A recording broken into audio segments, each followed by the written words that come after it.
News Now. The search is on for the person responsible for shooting several teenagers at Senior Skip Day event in Prince George's County. What students returning to the classroom are saying. Protesters rallying here outside of the Supreme Court in support of a ruling that found it unconstitutional to fine homeless people for sleeping in public places. Why some are looking to overturn that ruling. And it's a chilly start to the week. Can we expect to see a warm-up? Plus, it's Earth Day, how people across the DMV are making a difference in their community. And playoff fever taking over the district. A look at the excitement as the Capitals are back in action tomorrow, looking to even the series against the New York Rangers. You're watching the station covering all of the DMV. This is DC News Now. Good afternoon, and thank you for joining us for the news at noon. I'm Mark Hall. Developing now, police are asking for help from the public that could lead them to the person that shot several teenagers at a Senior Skip Day event in Prince George's County, Maryland. DC News Now's Jean-Marie Sassay was at the Eleanor Roosevelt School in Greenbelt and spoke to seniors about returning back to school.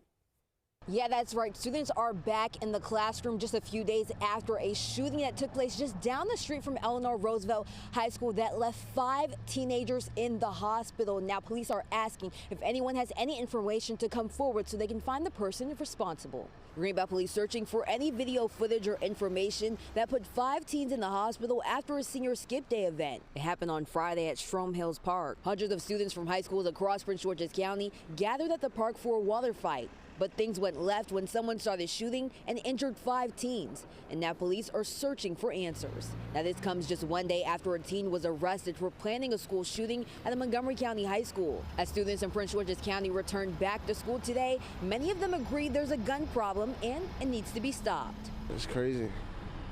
What do you think can really be done? Put the guns down. It's very alarming that it's just like happening so frequently and just like in the community that like even like my 4-year-old goes to school in and like during the day. Greenbelt police believe there's only one shooter involved, and if anyone has any information, you are asked to reach out to them. For now, reporting in Greenbelt, Maryland, I'm Jean-Marie Sassay, DC News Now.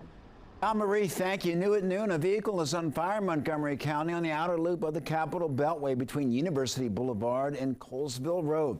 Expect delays at some lanes are currently blocked. Firefighters are currently on the scene putting out the smoke and flames. Also developing today, the U.S. Attorney's Office charging 4 men for allegedly conspiring to commit carjackings in Maryland and the district. And according to the indictment, the men face charges for their involvement in 33 carjackings. And they happened between December of 2022 and June of 2023. The 4 men facing charges are all from the district. The indictment says the men were conspiring to steal the victims' cars at gunpoint. They would then sell the cars or use them in future carjackings. 2 of the men also face charges for a carjacking that killed a man last January. Tacoma Park police say that a man walked from the scene of a car crash, collapsing near a hospital with a gunshot wound to his leg. Police responded to the crash near Maple Avenue and Sligo Creek Parkway just last night. They found a car with no one inside. Later, they found the driver who walked to the Old Washington Hospital, and witnesses say that a passenger also left the scene. Police searched but did not find anyone. The driver is expected to make a full recovery.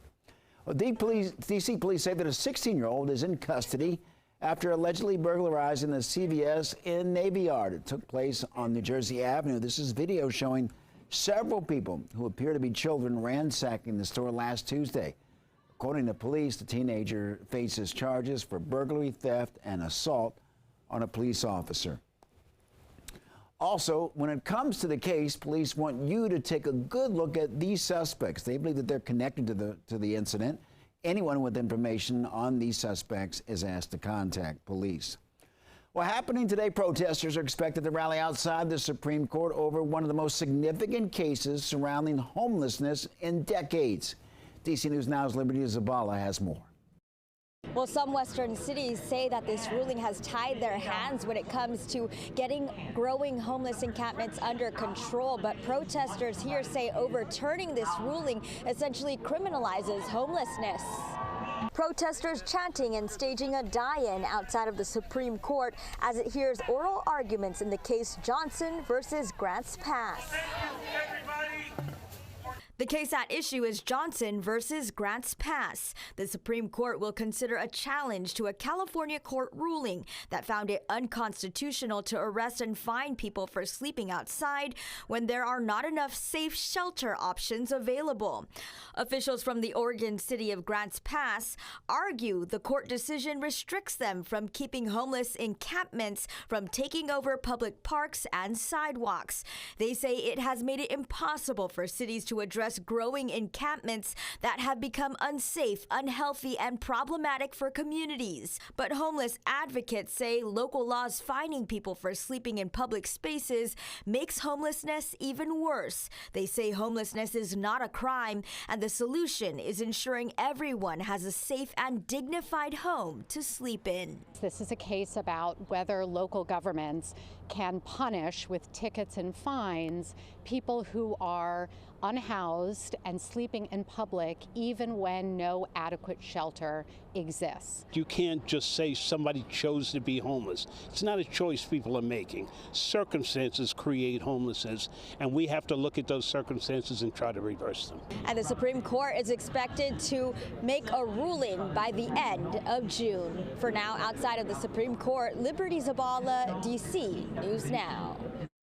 And staying in the district, Mayor Bowser launching a pop-up permit program to fill vacant downtown storefronts. The program streamlines the process to get a temporary certificate of occupancy. Well, this will allow people to avoid the traditional permit process, and Mayor Bowser announced this program this morning from a vacant store in the Business Improvement District.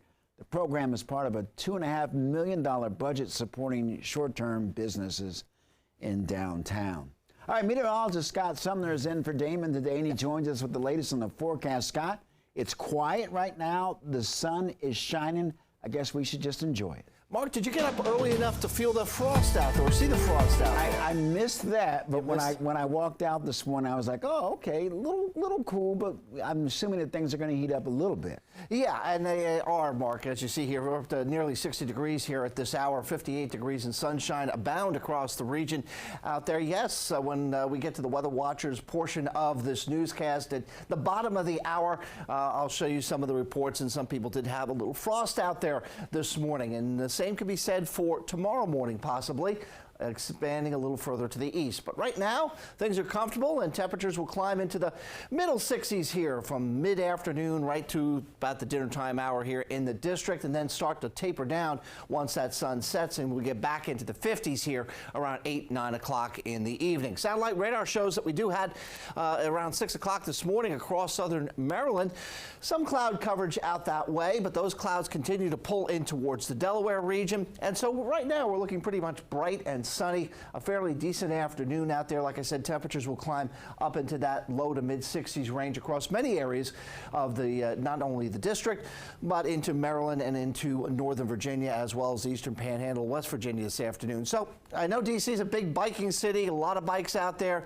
It won't be bad this afternoon if you're on your bike here. 60s, low to mid 60s, mostly sunny skies, a little bit of a northwest breeze, but other than that, pretty comfortable out there. And again, today's forecast sums that up as we get the sunset tonight at 7:52 this evening. Speaking of tonight, we'll see some clear skies this evening. Temperatures will range from the middle 30s out towards the mountains to the middle 40s here in the district, and we'll have a light northwest breeze at about 5 miles an hour. Cold alerts, as you'll see, this has been expanded a little further east from where they were last night. As you can see, the Beltway, all of 95 counties surrounding the I-95 corridor here are under a frost advisory for the same time period, 2 a.m. to 8 a.m. and out towards the Shenandoah Valley, we still have some freeze warnings. So the weather headlines: another frosty night ahead for some. Clouds return on Tuesday, some spotty showers Wednesday, and cool and breezy on Thursday. As we kind of head towards the tail end of April and heading into May, will we see a major warm-up like I talked about yesterday? Well, you have to stick around for that forecast coming up in just a bit. Mark? Thank you. In Virginia, Governor Glenn Youngkin says that he wants to keep the conversation going on skill games. Well, this comes after the state Senate rejected his changes to the bill meant to legalize those games, and the governor says he's willing to rethink his amendments and they prohibit skill games within 35 miles of a casino and within a half a mile of a school or a place of worship. Governor says if an agreement is reached, language to legalize skill games could be included in the upcoming state budget. But I think it is a step in the right direction for the governor. He at least acknowledged that there is a problem with his amendments, his 75-page amendment. Lawmakers say they're continuing to discuss a compromise as part of the new budget that they're working on. A playoff fever taking over the district, fans packing bars as the Capitals open their 7-game series against the New York Rangers last night. The Capitals are back in the playoffs this season after missing them last year. And despite losing last night's game 4-1, fans still had reason to celebrate. Go Caps! This town is vitalized by the Caps, so we're pumped. I'm fired up for the Caps. There's always a chance with OV in it. Caps going all the way. We love them. Hockey, unlike a lot of other sports, the 8 seed can upset the 1 seed. Well, the Capitals are back in action tomorrow, looking to even the series in the Garden. The series then shifts back to the district for 2 games on Friday and Sunday.